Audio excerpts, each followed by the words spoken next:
Welcome in, everybody. 5 minutes with Sean, maybe 10. I've got another dealer sit-down edition of this show.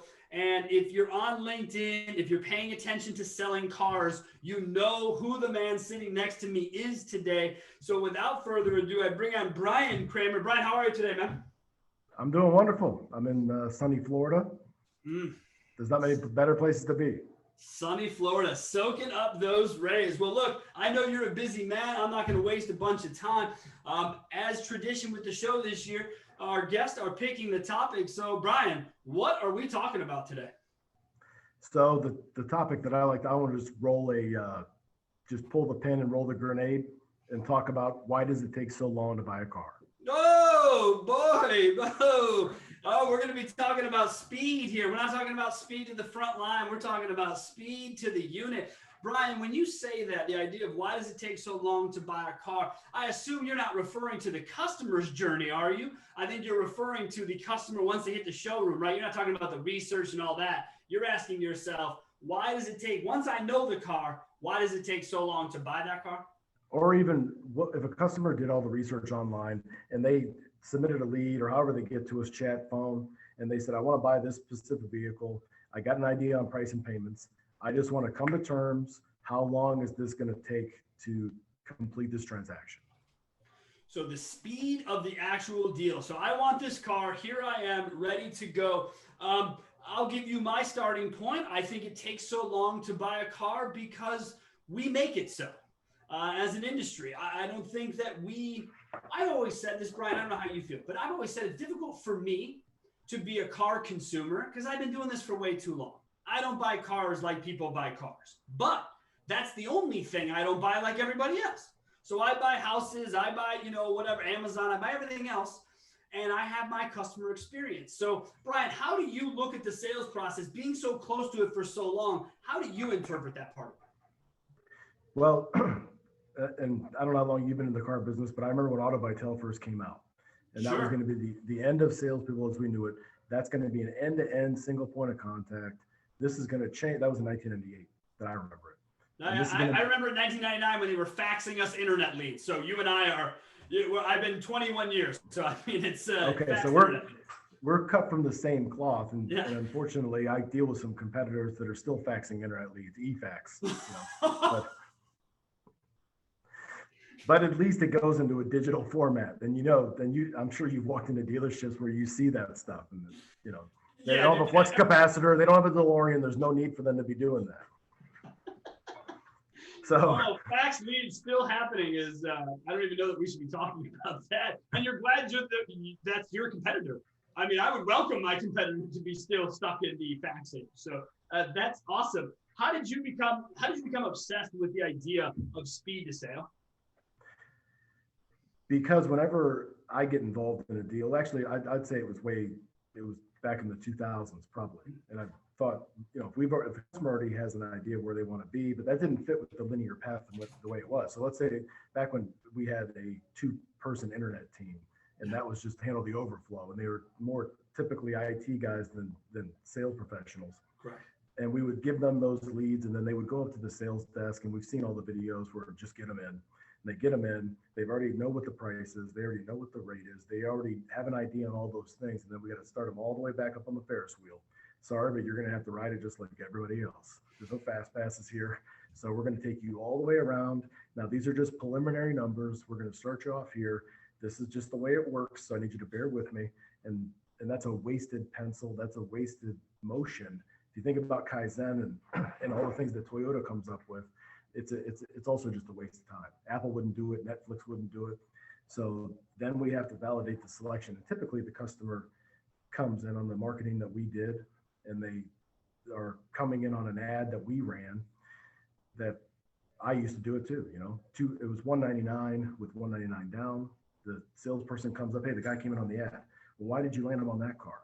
It's on the showroom, and you need to get strong and put him on something else because that's a bleeder. And then we blasphemize the salesperson. What the hell are you thinking? Why would you land them on that car? Why are you talking price at this point when we're the ones that advertised it? And they said, well, the guy's just asking the questions. No, you brought it up. And then we're going to need to TO this deal. And we're going to need to get somebody else in here who's strong, And it was still worked and it was profitable for so long because any other competitor they went to was doing the exact same thing. So it wasn't, so it just became, I guess, assimilated within the business that it was okay. And that's just the way it goes. And then the customer is almost programmed to it. Hey, I understand this is the way you have to do it. So I'll go through the process, but what else do you need from me? You need me to go talk to him. But then after that, can we at least get some real numbers? Yeah, it become commonplace, right? It become just because everyone had seen it, everyone had done it. That's how it was. Quickly on that, look, I grew up in the Chicago car business, dude. Played some of the tricks that were out there, right? And we ran an ad for a two-wheel drive, two-door brand new Blazer. And the ad was ridiculous, right? Well, the car was two-wheel drive, which we didn't barely disclose in the ad. And we took out the back seat and we charged like $6,000 for the back seat or just some stupid asinine deal, right? And I always got the up every time. Guys like, yep, I want this truck. And I'm just like, fuck, all right, walk him over to the truck. And so I'm talking to the guy, I'm walking over. He goes, yeah, I'm a painter. He says, it'd be great if this didn't have a back seat. I'm like, oh, yeah, yes, this is the deal for you, sir. Look at no back seat. That's why the price is the price. Boom, boom, boom. Come inside. My GM's like, you're not selling that truck. I'm like, what do you mean? That's here. He goes, no, you're not putting a fuck. No, it's the price leader. Leave it out front. Get him to another one. I'm like, it's got a seat. He doesn't want a seat. And I had to argue with my desk for like an hour to get a guy. They're saying, do your job. My job is sell a fucking car. I just sold a car with no back seat that you should be in jail for. And I got the thing down the road at the price you asked. So how is it my fault? And it just, dude, it goes on and it continues to. Do you remember when you first told a customer, let's just call it 2003, 2004, when you said to a customer, folks, I'm telling you, our process is different than everyone else's. And they look at you, they go, not a chance. Not a chance. You're just the same as the guy down your street. And you're just like, no, I promise we're not going to, it's not going to happen. And they would still go and play the price game. Every customer would say, yeah, I'll be back. Brian, you and I both know they ain't coming. Even if they do get a higher price than you told them they would, they cannot put their tail between their legs and come back. They just buy the car and they deal with the pain. And the mental fatigue is too much that they won't subject themselves. They're like, look, I'm just, at this point, I'm worn out. I'm giving in. And we would advertise, transparent, hassle-free, fast, simple, easy. And it was the exact opposite. They were just words. Right. Just words. And customers would, then we have these trade evaluation tools. Well, let me actually, I'll just go in the linear steps to the sale. Yeah, let's take the steps to the sale as you see it. Let's just blow up each one. So selection. So I do believe that that's where the salespeople do come in, and an accurate needs analysis is absolutely critical because asking questions. When I looked this morning in the managers meeting, why did we lose this deal? Why did we lose this deal? And as we're going through it, they didn't sell them the exact same car. They sold them, because right now there's shortages, microchips and semiconductors. My competitors took somebody from a Tacoma and sold them a 4Runner. Or they did something and they sat there and said, what do you really need? What are you trying to accomplish? You're trying to tow something, or however it is that happened. And I don't know, but we need to get better at it, or however it occurred. But that's obviously physical selection, but there's also virtual selection. And getting somebody and being able to ask those questions when the customer does want to go to price, because they're asking, well, how much is this going to be payment wise? And that's really where we come in, because the customer doesn't know LTV, DTI, and all these other things that can affect MRMs and all the other things that go into it. And maybe what they're trying to accomplish, they're not doing it the best way for them. That's really where we should come in. And you and I both know that out of all those ad cars that we ran, you'd maybe sell 1% of them. So obviously the payment and the price weren't driving all that activity. And when I stopped doing it in March of last year, I said, why are we advertising something that we're doing 1% of the time when 99% of our other customers aren't doing it? Even when we advertise that ad at that price on that Blazer you're talking about, that's a one-off, right? What about the other 99% that are being missed out? Who's advertising them? CarMax, Carvana now. And they're the ones that are appealing to those people because they're really trying to figure out what it is they need. And I'll tell you a quick story. I called up a friend of mine and I wanted to buy a car for my wife. This is back maybe 10 years ago. And I said, hey, I want to buy my wife this SUV. It just came out. And he said, well, what are you driving now? I'm driving this sedan, same make. What's the payment? Tell him what the payment is. It's $350 a month. Oh man, how am I supposed to get to that on this car? I don't know. Well, because you're putting me, how much money down do you have? I'd like to put down nothing. Nothing. Well, he goes, are you trading that thing in? Does it have equity? No, I've still got like 5 payments left on the lease. What? So he's going around like crazy. And finally I said, just tell me what it is. Just tell me what the payment is. I used to manage that franchise. I know how much, I got an idea how much they are. He goes, we're light years away. When he said, I'm just going to have my sales manager call you back. So the sales manager calls me back and she said, it's going to be this. It was double what that payment was. And I said, okay, when can we, can you deliver to my car? Because it's a Christmas gift for my wife. He calls me up. He goes, why are you messing with me in December at the end of the year with all the stuff you tell me you want to be at $350 a month? I said, I never said I want to be at $350 a month. Yeah. You asked me what my current payment was and I told you. Right. But that's the reason why we shouldn't be talking price prior to the first pencil, because it has nothing to do with that. I know on that dollar amount that it's going to be more than that. I just wanted to know how much it was. And you look through the lens on that. That's something consumers don't know, right? And that's part where we have to educate them. You and I both know the $400 a month for a $40,000 car. It's the weirdest math, but that's how they get there. And that's where you were just speaking to. Hey, let's educate you. It's just, I don't care what it is, but here's what the screen looks like. When I put in 40 grand, I put in interest rates, I put in 60 months, it's 675, okay? And that's with this money. Look, it's just a questions. I mean, Brian, you end up doing a car deal with someone, ends up getting a free car deal out of them asking the wrong questions, because for you, it was the unit. You wanted the car. You were going to buy it for your wife, not no matter what, but probably because you already knew what you were approaching price-wise. And does that happen a lot, you think? I mean, where people just sort of, they see something in front of them and they think to themselves, the guy's trading in a Corolla at 180. How could he possibly be looking at, I don't know, a 4Runner for 450? Do you still think that's a kind of a barrier for us as salespeople? Absolutely. It's a mental bias that we have based on all these other things, because we always remember the bad situations, not the good situations. And I'll tell you that, just like Amazon has service level agreements, we've got service level agreements in our store.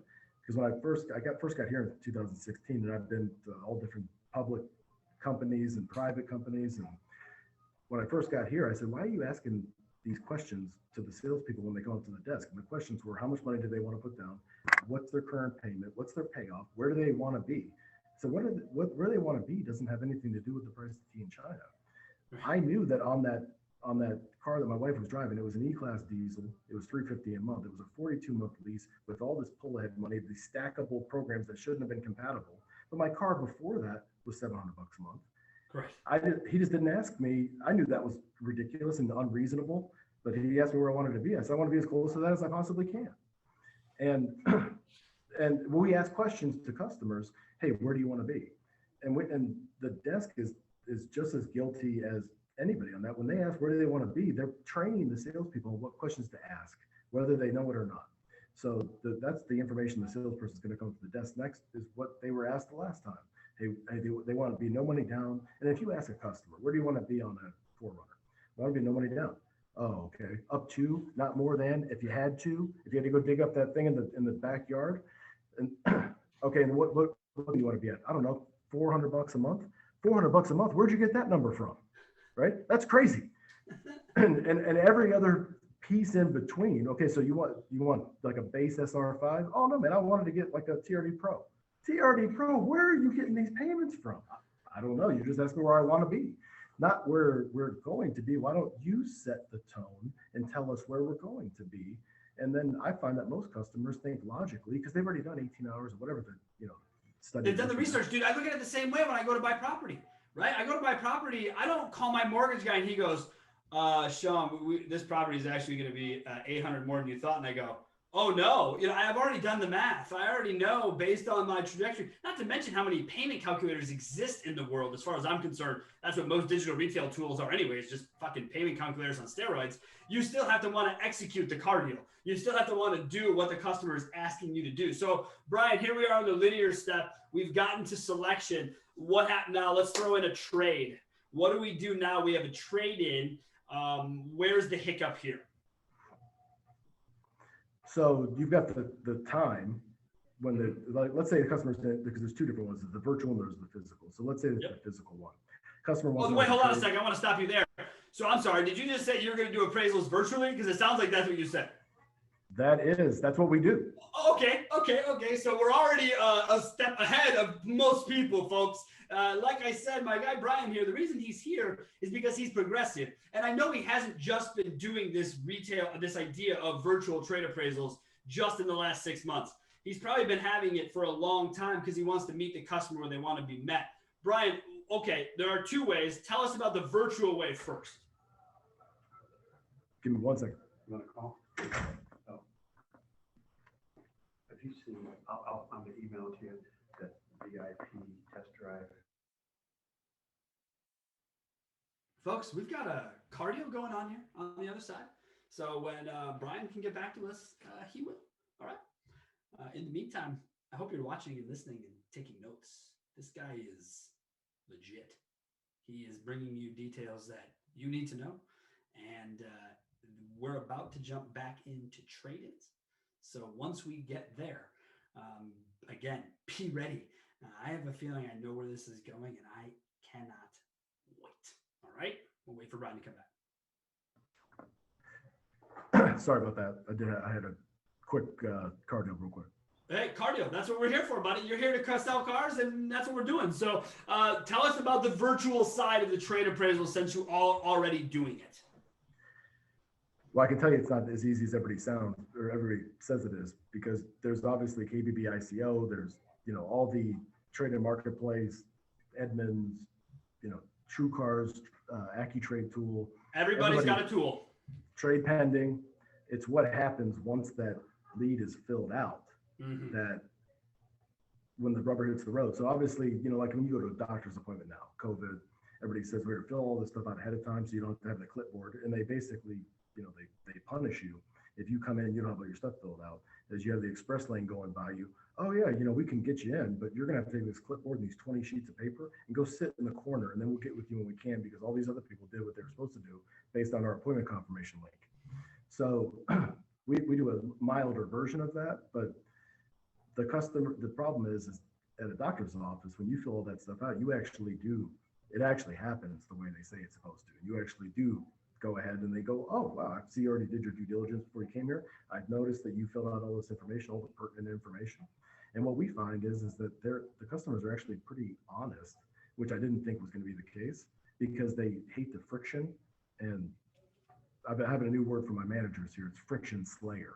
So every one of these is a way to slay friction, because every single one of these points is just it's like a level on a video game, the way I look at it. You're absolutely right. And I'll say this about that on the friction side. Look, I do the same thing with the doctors and the dentists and everybody, but how mad you get when they do screw that up. Because that's happened to me, where I do put in all the work ahead of time, right? I have filled out all my stuff, and then I arrive and someone's like, oh, we're sorry, that didn't get to our system. Please go sit over in the corner with everyone else. And I think to myself, all right, this is pissing me off because I already did what you asked me to do. So I get that from a consumer standpoint, because I don't want to deal with it. I don't want the friction. Brian, when we were doing this back in 2004, 2005, I've joked about it before. People were sending us pictures, right? And they'd take the picture, and there'd be these gigantic files that would take 2 days to load on our computers, because they were doing whatever they could, because you promised them to come to their house in the mountains. I was in Colorado, and they didn't have to hassle with you. So they were going to go out of their way to do everything that you asked. And I think to myself, why is it we were giving those people ranges? Brian, do you give people a range in that discussion, or do you mandate they come to the showroom to get final value? How do you, as you say, rubber meet the road in that conversation, with the consumer? It's a good question. So I've tried all those ways. And everybody else that's going to be on this call that's tried all those ways knows that doesn't work. It works in a training room. It works in a sales meeting in the morning. But when you do that to an actual live customer, that doesn't work. When they say, well, okay, so it's a range. So then what is that going to be based on? A lot of different market criteria. Well, can you tell me what those are? Not unless you're here. Really, it's better if you're here belly to belly, face to face. That way they know you're serious. And well, no, I'm pretty serious. If you just tell me what it is, I'm ready to transact. It doesn't really work like that. So, well, if I tell you what the condition is, it does work that way, damn it, Brian, it does. It works like that with Apple when you're trading in your phone and you say you got a cracked screen. It works that way with every other industry. And you with Amazon, if you want to return something, it asks, is it broken? Is it lit? And actually, they don't even need an answer. They trust the customer so much digital trust, that you could just say, I don't feel like answering your question, and I'm going to send it back anyway, and they will take it. And they'll already have sent you the new unit. They don't even wait for the replacement unit to come in. You're like, well, that's broken. I really do want that. And they're like, really? Boom. Be at your house in 2 days. Please return yours in the next. We don't really give a shit because we trust you're going to do it. And we always do it. I always look at my wife. I'm like, do I have to? And she's like, yes, you have to. They sent you a new one. And so it was just. Or sometimes with a mattress, they say just keep it because it's not worth the shipping. It's all the time, right? A huge item. They're like, oh, cool. Well, it's a second one. We'll just send your way. And makes you think about their margins. And you're like, well, fuck, how much you guys make it if you could just send me another mattress, but for another day. So no, that is the answer. What you just said is the secret sauce. Because I watched something about Jeff Bezos, and he said, look, there's one or two ways to look at this. You're either in the customer service business or you're not. You can't toe dip it when it's convenient. You can't be in it part-time. And when you make a promise, you have to keep a promise. And and it was on, I don't even know what it was on, but I go, wow. And the analogy he had is he had a family that lived in a lighthouse off the coast of Nova Scotia. And they said, well, hey, let's see if they'll do, you're a Prime customer? Oh yeah, let's see what happens when you order a dishwasher. And let's order some appliances and let's see what happens. So they follow it through the whole system, and it gets delivered. It has to go across a ferry boat, and then it goes over there. And they asked him, they said, there's no way that's profitable. He said, there's so few people that are doing that. And maybe we do take some losses on that. So what? Obviously, Prime is very profitable, as you can see from the earnings per share. So Correct. We're not worried about that. We're worried about the total aggregate. And that's the answer to the trade question that you just asked, is you have to look at that. Yeah, look, we make some mistakes as it is on our own without the customer. We don't even need them to make the mistakes. So if we're making the I got guys buying cars dumb at the auction all the time. I don't need more people telling me that they make bad decisions buying cars. That's par for the course. It happens. A decision. Would you imagine you'd be paying today what you paid for cars, Brian, 2 years ago? There's not a chance. You'd fire a manager if you would have bought cars like this 2 years ago. So it's all about the data and how you're going to look at it. But we hold the customers more accountable than we do the sales managers. So yeah. We'll honor the price in most cases if it's in our benefit, but if it's not in our benefit, then we don't honor it. And that's not, in Vegas, if you win, you win. It's not, you have to win and the odds have to be at this, and then still I'm checking with my manager to see if I want to pay you that. No, but right? If you lose, you lose. And that's the right. And just like with gamification or game theory, it has to be maybe the odds aren't fair, but it has to be a fair chance that that if it is what you say it's going to be, that it's going to be honored. And that's a huge problem right now with the whole industry with used car managers, but it's not worth that. Hell, I don't know what they're worth. Carvana doesn't know. Vroom doesn't know. All I know is that the good trades aren't there anymore. And Carvana, from what I saw yesterday on the shareholders report, 114% of their trades, their retail sales were sourced from consumers. Sourced from consumers. Getting them somewhere. Yes. Meaning, hey, we need a car. Hey, we'll overpay you for yours. Like, let's go to business. And again, it's funny because I like how you keep relating this back to the way we look at things. And, it was always good for us to say things about, oh, well, that price, yeah, you probably couldn't get that somewhere else, or that trade wouldn't be worth that. Or we like to say, hey, what's the price of that car? Well, it's worth what everyone will pay for it. Well, how come that's not fair anymore to say to the consumer that your market's your market, but it's whatever people are going to pay the customer for the car. So if Carvana's going to pay them $1,800 more than you, then that's what they're going to do. So I don't understand how it's anyone's fault but our own at the end of the day. And it's not even necessarily they're going to pay more, because I don't even find that they pay that. I know that we pay more than CarMax and Carvana do for high mileage late model cars. They shy away from those with bad Carfaxes. What we miss are the ones that they're paying all the money for, which is the late model, low mileage, right color, clean Carfax cars, Vroom especially. So we want to be conservative. Hey, let's figure that out when you get here. Whereas those guys just put their best foot forward. They snapped a trade out of my F&I department. Guys signing up, taking delivery, takes a phone call, comes back up, he goes, pull my trade. Carvana is going to give me $2,000 more for the trade. This was in February of last year. So they came and they said, yeah, this guy wants to pull his trade. What? Why? I need that trade. It's a low mileage 2014 something.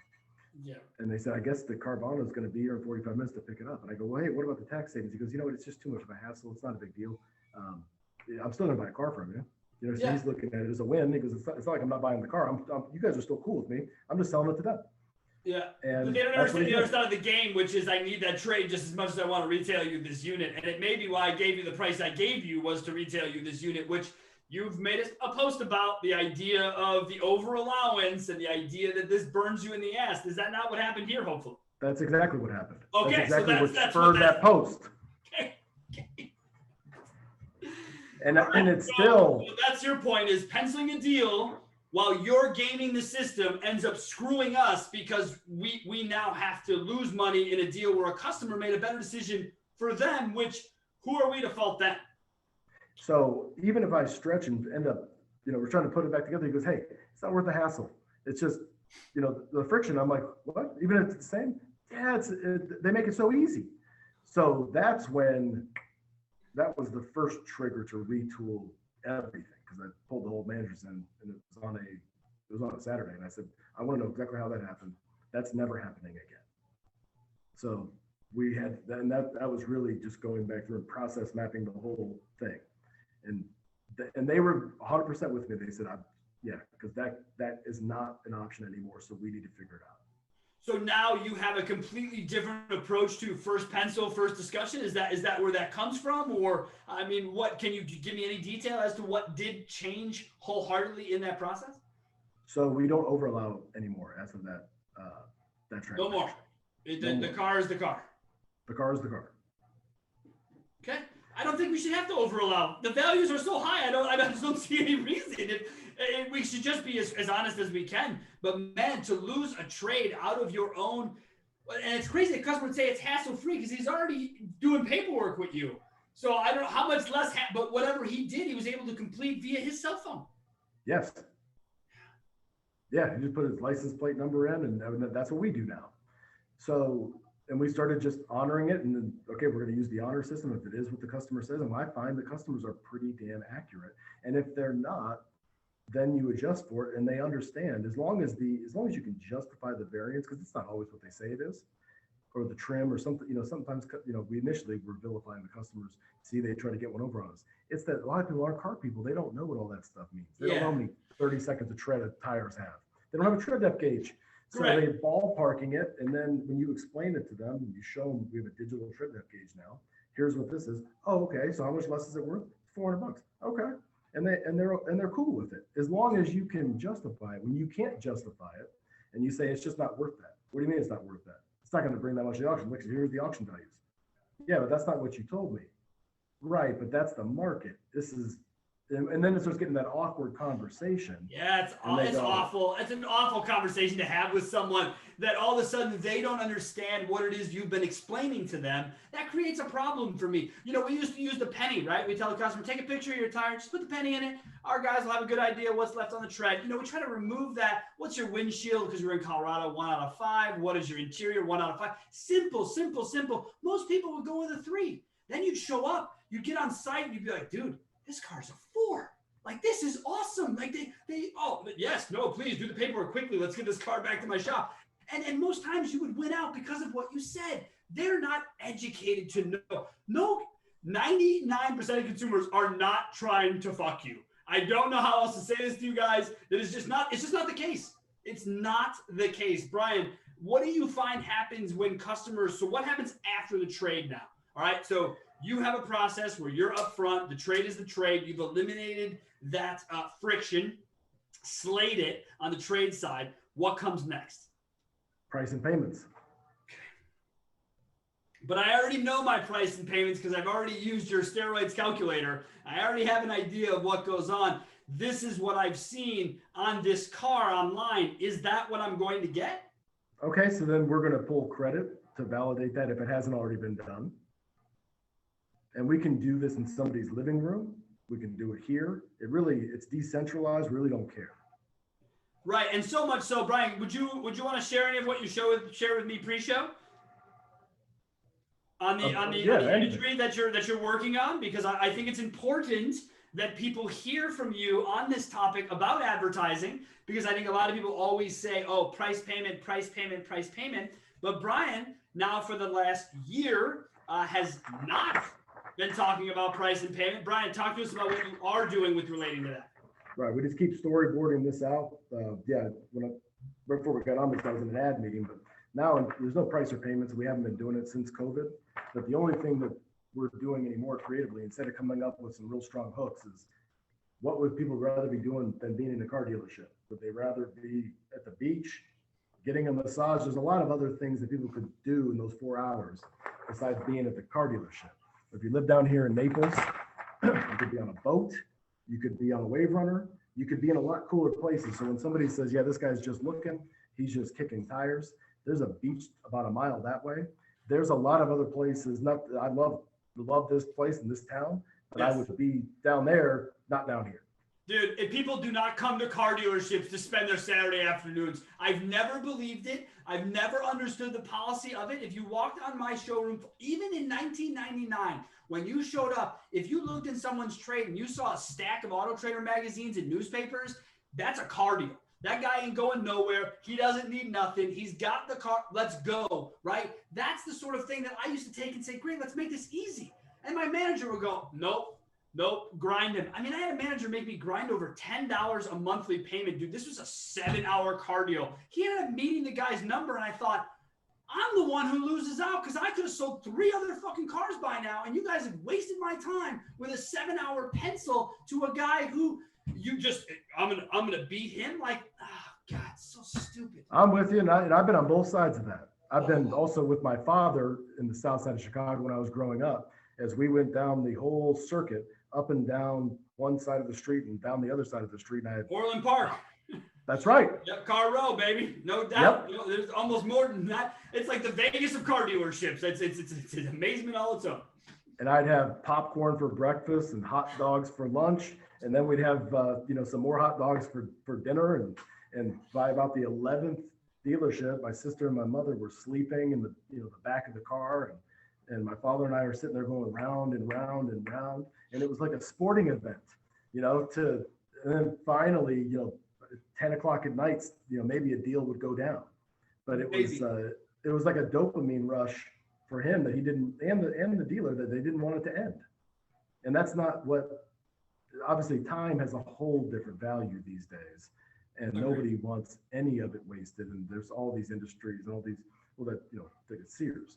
No, but we're still hearing it, right? We're still hearing the 4, 5, 6 hour car deal, even after they've picked a unit, and now as an industry, we're using scarcity of inventory as some sort of advantage, right? To hold units and hold gross. And we say to customers, well, you're not going to see this truck anywhere else. You're not going to find. Be careful what you say, man. The internet's a big fucking place. When you start telling people they can't find something, they go out of their way. They reach out to guys like me. I've got a network all over the country. I go, hey, you got this? Oh, yeah, I do have that. Oh, I'll ship it to just happened to my business partner. He wanted to buy a brand new Subaru, looked around town, saw no one in Madison, Wisconsin really had the one he wanted. He went out to our client site in Colorado, found the exact car, emailed the exact guy, had a car deal done, everything, and it's getting shipped to his door like tomorrow morning. And he hasn't even driven the damn car. And he's going to be skeptical of that transaction based on his first transaction. We had a customer yesterday calling from Louisiana, and this guy was, had another one yesterday morning. They had their guard up, and the salespeople are like, man, what's this guy's problem? I'm just trying to help him out. But it's not what they did. It's what the previous experience and those emotions that are overflowing into this transaction. And it's tough for the salespeople to be able to separate that, because they're like, man, this guy's just a grinder. But he's not a grinder. It's the situation he's reacting to from the previous experience that is. And they've got to be able to separate that, because that's really not the customer's fault. Where they probably lied to him using the buzzwords you and I just discussed: transparency, ease of access. Maybe someone was told all those things, got excited, walked in, got slapped in the face, and thought, well, I'm never going to trust anyone who says that again. And you turn around and you go, well, here at Germain Toyota, we do it fast, easy, convenient. And he goes, not a chance. And I can't blame people for that. I think you're right. I think that gets into the psychology side. I don't think we look enough at that on the sales discussion with our salespeople about the psychology of what people may have been dealing with prior to seeing you. While this is your whole world, it certainly is not theirs. Which leads me to my next thing. While we're talking about hot buttons, remote sales and remote F&I. So for instance, that customer's calling from Louisiana. He wants to know what our best price is. Salesperson comes in, hey, this guy wants to know what the best price is. You know how many Toyota dealerships there are from here to Louisiana? There's a lot. And there's a reason why. Unless he's doing the blast one. You remember the blast facts, Brian? Back in the late 90s? I'm shopping all 40 dealerships. Submit your best price back to this email. I just sold that guy last month. That came through not on a fax, on an email. So I said, just answer all those questions. They go, what do you mean? Just fill in the blanks on the whole thing. So it went back and forth. The guy ghosted us for 2 weeks, comes in, buys the car. Done. So they come in, they go, you never believe it. This guy bought the car. I go, what numbers? The numbers I sent him. So I go over, I got to meet him. He's a writer for a newspaper up in, and he was writing an article about the best way to buy a car. And he said, that's the best way to buy a car. I'm not going to, it's in Florida, outside of Tampa, but it's an article that he writes. So I asked him, I said, so where were we? Were we the best price? He goes, no, you were the only ones that responded. Only one. That's it. Only one that responded. Now, Holy cow. we were debating about it. Everybody's trying to sit there and come up with this FBI profile of this guy. So let's see, what does he do for a living? What's he look like? What's he trying to accomplish? Why is he doing this? Right. So we just answered the questions and he did it. The guy gave you 10 questions, you answered them. Maybe you sell him a car, maybe you don't. What did it really take you to answer the 10 questions on the guy's sheet of paper? I'm beyond myself thinking how we don't have the time to do that. And debate about it for an hour, but we can't do that in 2 minutes. And all he wanted was some information, right? And we got to sit there and find his motives and what's his, his DNA and why is he doing this? He's just going to take this back to wherever he's from, local dealer. What's his IP address? Can we reverse engineer? What zip code is he from? Is that his real zip code? Let's see. Is this guy a real guy? Mystery shopper? Is this an mystery alias shopper? email? Like what is this, like CSI, the consumer edition? Like this is some useless time wasted, Brian. I got to be honest with you. But it's also the way the brain works, So you're and resisting all of that, managers, salespeople, everybody in between, just need the customer asks you the question, you just answer it. So on remote sales, so remote retail. That's what I've been calling it. It's not digital retail. Stop with all that. That implies it can only be done one way. Brian, if I called you on the phone right now and said, Brian, this is the car you have in stock. This is what I want to do. Here's my car deal. Can we do a credit app over the phone?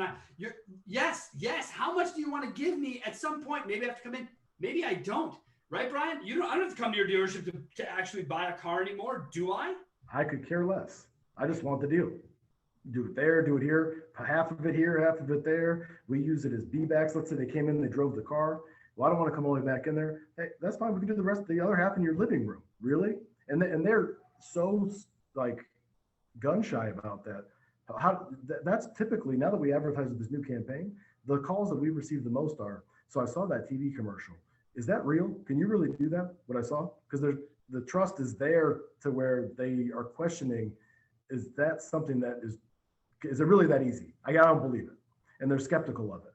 So we start walking them through that. And yeah, if you can do it like that, let's go. Because they're at work, if they can do it in a compartmentalized way, they pay more for it too, which is a whole other conversation. I mean, that's the biggest part of the conversation. I say this to people all the time. Myself as a consumer, I'm not motivated by price. I'm motivated by speed, efficiency, and what it is that I want. That is my problem. I like expensive shit. I don't know what to do about it. I can't. My wife, I've told her it's been my whole life. It's been the way it is. I just like what I like. And it's not because it's expensive. I like it. I like whatever. If it looks cool, if it's this, if it's that, if it's techie, whatever, I don't care. And I don't think about the price. And it's funny because you'll go to places, right? And we'll go to places and we'll end up, when my wife and I shop together, things can get out of control because we're both sort of in a, we don't have kids and it's our life and we want. And we get to the top in the bill and the guy, he's looking at the total and he's looking up at us and his eyes get real big and he's like, that's going to be $32, $36.95. And he's real quiet and you're like, oh man, we had a guess it was going to be $5,000. We're winning on this deal, and people they're like, oh my God, I didn't know I could talk about money and price. Folks, money and price is part of our lives. You're going to have to speak about it. And if you can be honest and fair with people and understand, not everyone has your budget. Not everyone has your money. Not everyone spends it the way you do. then we can all win. I mean, right, Brian? It seems like price gets people very uncomfortable. It does. I learned that in a Mercedes-Benz store when I had to present somebody a $4,000 a month lease payment. And I looked at it and I'm trying to discount the car a little bit more. I'm like, man, I got to get that thing under $4,000. That's a lot to swallow, you know? And I just couldn't do it. It was an S65. So, and it was my friend's father. And I'm sitting there thinking I'm like, I walked the green mile. And I wasn't talking price, but I'm like, I got a hard time wrapping my mind around this payment. That's, you know, more than my house payment. So I go out there and I'm like, that's your stuff. Yeah. Right. Yeah. So I'm like, my hand's shaking. I hand it to him and here it is. And he goes, what is this? That's the payment?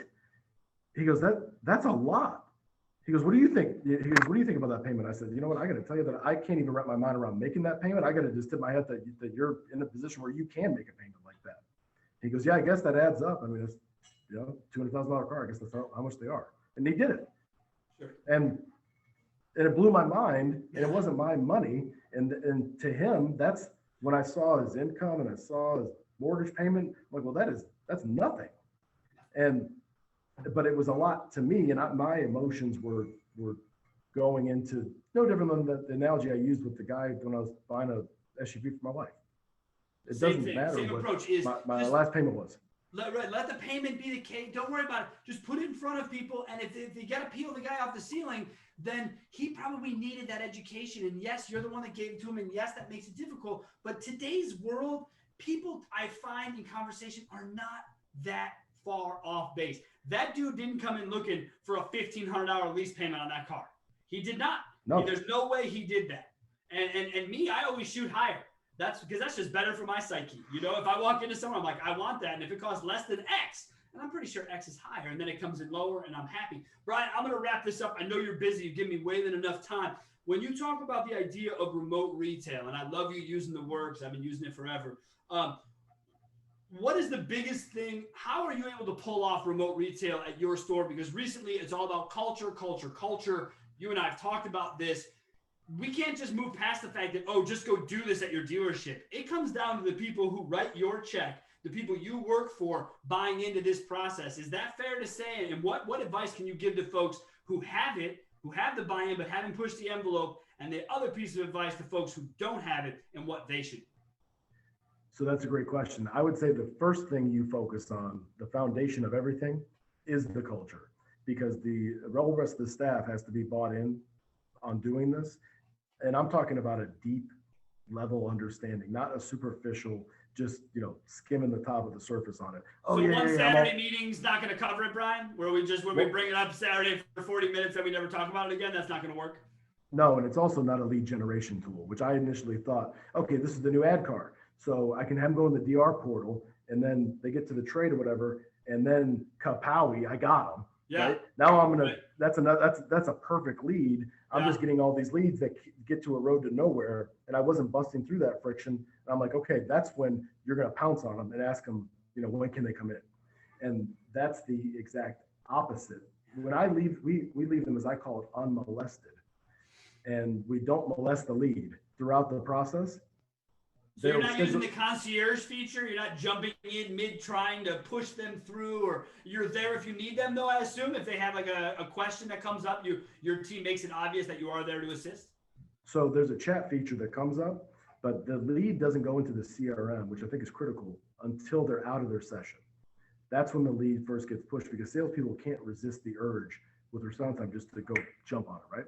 When we leave them unmolested, the customers, and I've got 20,000 examples of this now, they will set an appointment 26% of the time. You got to ask yourself, on their own. So how many salespeople across the country can say that? I know there's a third of my staff that can't. Yeah, no, most people are not running a 25% appointment set ratio, bro. No, sorry. People wish they were, but it's not a thing. I mean, people strive for 25, 30, I think, in most cases. I mean, for top end. So just by leaving them alone, and I think that's another parallel with the car business, is that when something is working, we've got to tinker with it, and we've got to and there's a dichotomy, there's a balance of like a bell curve of too much tinkering, which I can be guilty of, and then not enough and not adapting to change. And you don't want to be on either end of it. You want to be in the middle. And sometimes you just got to set it and forget it like a Ronco rotisserie oven. Let the customer take the wheel. And that's what people would say, oh, I'm just looking. My response was, hey, I'm just showing. And I would walk behind people. I was never the pushy sales guy. I never understood that if I leave you alone, the chances are you're going to come to me. And even before that, when I didn't sell cars, I sold men's suits. I worked for the man himself, George Zimmer, and he guarantees it. And one of the first lessons you ever taught was, don't ever leave a customer alone. Don't ever stand on top of a customer. All you do is you let them know you got their back. Always keep your eye on them, and the second they need you, be there. But when they don't. I had I've been doing it since maybe 2011, giving away a Rolex every year or a watch at the end of the year for the salesperson of the year.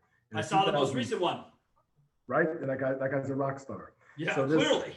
In 2012, I'm up in Clearwater, and I go with the gentleman who won it. We go into the mall there in Tampa. I've got $8,000 in my pocket in cash. We go into the jeweler. He already had done all the research. He knew exactly what he was going to get. He had it all picked out, and I said, "Man, we don't have a lot of time. I'm kicking off a new year. I got to close out my statement for last month. We're in and we're out. There's no shopping around and thinking about it, whatever. We're here to transact. He just got it." So, and this guy obviously sells a lot of cars because he won the watch, right? Sure. Yeah, he won. So we walk in.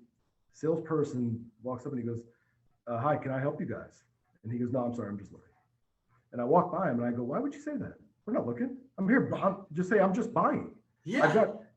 So I pulled out that wad of cash. I go, "He's just here to buy." He goes, "Oh, really? Oh, wow. How can I help you?" And I go, "I don't even know why he said that." He goes, "Yeah, neither do I."